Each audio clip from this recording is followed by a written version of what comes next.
आज आपण तोंडल्याची भाजी करणार आहोत, तीही गावरान पद्धतीने. करायलाही सोपी आहे. आणि हो, तोंडल्याची भाजी म्हटलं की सगळेजण मुलं तर सगळेच कंटाळा करतात खायला. पण अगदी मस्त लागेल या मसाल्यामध्ये. आपण जो मसाला केला आहे ना, म्हणजे सोपा मसाला आहे, जास्त तामझाम नाही मसाल्याला. अगदी सोप्या पद्धतीने मसाला केलेला आहे, पण वाटण तर करावंच लागेल, थोडासा वेळ लागेलही त्याला. पण सगळेच जण आवडीने ही रस्स्याची भाजी खातील अशी छान आपण भाजी केलेली आहे. तर चाटून पुसून बोटे चाटून पुसून खातील अशाच पद्धतीची आपण ग्रेव्ही केलेली आहे. तर खरंच छान लागेल, तोंडली पण छान लागतील आणि ग्रेव्ही पण. तर त्यासाठी मी चांगली 1 पाव तोंडली घेतलेली आहे. स्वच्छ पाण्याने 2 ते 3 पाण्याने धुवून घ्यायची अगोदर. नंतर धुवून घेतल्यानंतर आपल्याला त्याचं दोन्ही बाजूचं देठ काढून घ्यायचं आहे, म्हणजे खालचा भाग कापून घ्यायचा. आणि आपण वांगं जसं कापतो ना, त्या टाईपचं आपल्याला तोंडली कापून घ्यायची आहे. तर इथे पूर्ण तोंडली आपण कापून घेतली. नंतर काय करायचं आहे आपल्याला, एक कढई घ्यायची आहे अगोदर. सुरुवातीला आपल्याला एक कढई घ्यायची, त्यामध्ये अर्धा चमचा तेल घालायचे आणि अर्धा चमचा मोहरी घालायची, अर्धा चमचा हळद घालायची आहे. आणि जी तोंडली आपण चिरून स्वच्छ धुवून आणि चिरून घेतली, ती थोडंसं मीठ घालून आपल्याला फ्राय करून घ्यायची. यासाठी फ्राय करायची आहे कारण ग्रेव्हीमध्ये जेव्हा आपण तोंडली घालतो, आपण ही फ्राय करून घेतल्यामुळे काय होतं, त्याची चव थोडीशी म्हणजे छान लागते, ग्रेव्हीमध्ये मॅच होते. नाहीतर काय होतं, आपली ग्रेव्ही किती स्पायसी करा किंवा लज्जतदार करा, म्हणजे छान करा, तरी तोंडली आपल्याला खावीशी वाटत नाही त्यामध्ये चुरून मुरून.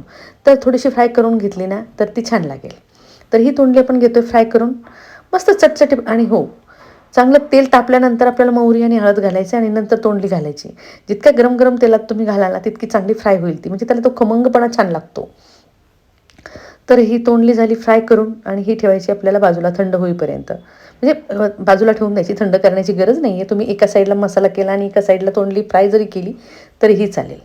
तर ही झाली आपली तोंडली फ्राय. नंतर आपल्याला मसाल्याची तयारी करायची. तर एक कांदा मी फोडून घेतला आहे, तो थोडासा भाजून घ्यायचा आहे अगोदर.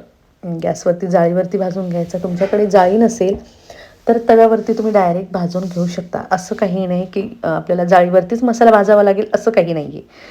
तर इथे कांदा थोडासा भाजत आला की त्या स्टेजवरती मी घालणार आहे खोबऱ्याचा छोटासा तुकडा, म्हणजे सुकं खोबरं. ते पण आपल्याला चांगलं ब्लॅक होईपर्यंत भाजून घ्यायचं आहे. आतपर्यंत जास्त भाजलं जात नाही, वरचाच भाग त्याचा काळा होतो, त्यामुळे तो करपट लागत नाही आहे. तर इथे तुम्ही बघू शकता मस्त खोबरं भाजून झालं आहे. तर आपल्याला त्याला बाजूला काढून घ्यायचं आहे आणि कांदा जो आहे तो आपला दोन्ही बाजूने व्यवस्थित आपल्याला भाजून घ्यायचा आहे. थोडासा भाजून घेते मी. त्यासोबत काय करायचं आहे, 4 मिरच्या घेतल्यात मी हिरव्या, त्या पण भाजून घ्यायच्या आहेत. त्याने जो फ्लेवर येतो ना ग्रेव्हीला, तो छान येतो आहे, म्हणून आपण भाजून घेतो आहे इथे. तर हिरव्या मिरच्या पण आपण भाजून घेतो आहे आणि कांदा पण भाजून घेतला आहे. तर हे झालं आपलं भाजून घेण्याचं साहित्य. तर मी व्यवस्थित निवडून घेतले कांदा, लसूण आणि हिरव्या मिरच्या आणि खोबरं. आपल्याला याचं वाटण करून घ्यायचं आहे. तर अगोदर वाटण करताना नुसतंच घ्यायचं आहे वाटण करून, कारण खोबऱ्याचे काप पाणी टाकल्यानंतर एकदम बारीक होत नाही, तर अगोदर बारीक करून घ्यायचे. आणि नंतर आपल्याला काय करायचं, पाणी घालायचं थोडंसं, अर्धा कप, आणि त्याचं चांगलं वाटण करून घ्यायचं आहे. तर इथे चांगलं वाटण झालं आहे आणि काळा रंग आला आहे छान, मस्त आपल्याला जसा पाहिजे ना तसाच रंग आलेला आहे. तर हे झालं आपलं भाजीचं वाटण रेडी आहे ना. सोपं वाटण, जास्त काही तामझाम नाही आहे, पण आहे थोडंसं वाटण. या वाटणामुळे भाजीला जो टेक्स्चर येतं आणि चव जी येते ना, ती छान येते. तर आता करायची आपल्याला कुकरमध्ये भाजी, म्हणजे झटपट झाली पाहिजेत परत. त्यामध्ये घालायचे चांगलं 1.5 चमचा तेल, अर्धा चमचा लसण कुटलेला, म्हणजे 4 ते 5 लसण पाकळ्या घेतल्यात, त्या कुटून घेतल्यात मी, आणि एक बारीक चिरलेला कांदा. तो चांगला ब्राऊन होईपर्यंत आपल्याला फ्राय करून घ्यायचा आहे. जितकं छान ब्राऊन होईल तितकं तुमची भाजीला चव पण छान येईल. तर इथे कांदा आणि लसूण मी चांगला फ्राय करून घेतला आहे. आणि फ्राय झाल्यानंतर त्यामध्ये घालायची अर्धा चमचा हळद आपल्याला, आणि घरगुती गरम मसाला घालायचा आहे 1 चमचा. याची लिंक मी तुम्हाला डिस्क्रिप्शन बॉक्समध्ये दिलेली आहे. आणि घालायची लाल मिर्च पावडर 1.5 चमचा.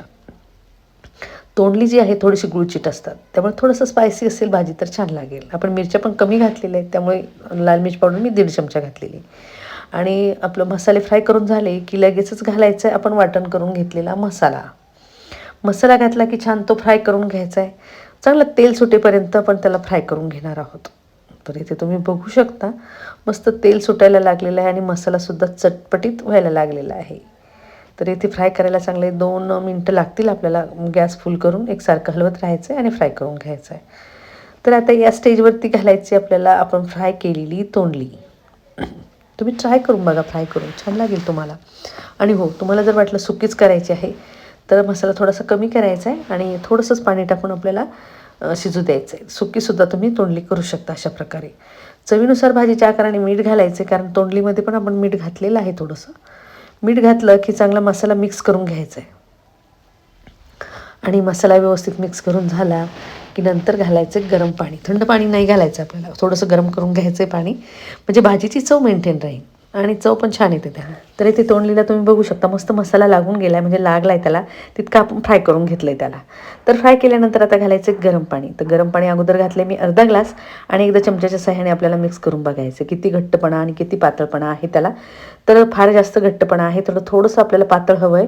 आणि तुम्हाला जर वाटलं तुम्हाला अंगापुरताच रस्सा करायचा, म्हणजे ग्रेव्ही फार घट्ट करायची, तर पाणी जास्त घालायचं नाही, आकारानेच घालायचं आणि मस्त 1 ते 2 शिट्ट्या होऊ द्यायच्या आणि भाजी तुमची रेडी राहील. पण ही खायची तोंडलीची भाजी पोळीसोबत किंवा भाकरीसोबत जर किंवा भातासोबत खायची असेल तर थोडीशी ग्रेव्ही आपल्याला हवी आहे. तर मी चांगलं 1 ग्लास पाणी घातलं आहे त्यामध्ये आणि चांगल्या 2 शिट्ट्या पण होऊ द्याला. 2 शिट्ट्या झाल्यानंतर इथे तुम्ही बघू शकता रंग भाजीचा आणि तोंडली पण छान वरती आलेली आणि मऊसूत शिजलेली पण आहे. तर वरतून आपण कोथिंबीर घालतोय आणि ही भाजी आपली खायला रेडी झालेली आहे. थंड झाल्यानंतर थोडीशी घट्ट पण होईल आणि हो, गरमागरम तुम्हाला उकळी आणून जेवताना काय करायचं, गरम गरम करून घ्यायची, म्हणजे तेव्हा त्याची चव छान लागेल, तोंडलीची चव छान लागेल. थोडीशी जर थंड झाली ना तर तोंडलीची चव थोडीशी आपल्याला आवडत नाही ना तोंडली, तर वेगळीच लागते. तर थोडंसं गरम करून घेतली आणि गरम गरम खायला घेतली तर छानच लागेल. तर गरमागरम वाढून घ्यायची, लिंबू घ्यायचं, कांदा घ्यायचा, पापड घ्यायचा, सोबतीला राईस घ्यायचा आहे. राईससोबत सुद्धा तुम्हाला जर पोळ्याचा कंटाळा आला असेल ना, राईसमध्ये मिक्स करून खायला पण अति छान लागेल ही भाजी. तर गरमागरम तुम्ही करून भाजी ही खाऊ शकता. अगदी करायलाही सोपी आहे, मसाले पण खूप जास्त आपण त्यामध्ये वापरलेले नाही आहेत, अगदी सोप्या पद्धतीचे मसाले वापरलेले आहेत. जर तुम्ही अशा पद्धतीने तोंडलीची भाजी करून बघितली तर तुम्हालाही आवडेल अशा पद्धतीची भाजी. तर नक्कीच ट्राय करा. आणि तुम्हाला जर ही माझी भाजीची रेसिपी आवडली असेल आणि तुम्ही माझ्या चॅनलवर नवीन असाल तर माझ्या चॅनलला सबस्क्राईब, लाईक, शेअर, कमेंट करायला विसरू नका. तर चला भेटूया अशा सोप्या सोप्या आणि झटपट होणाऱ्या रेसिपीसोबत. तोपर्यंत बाय.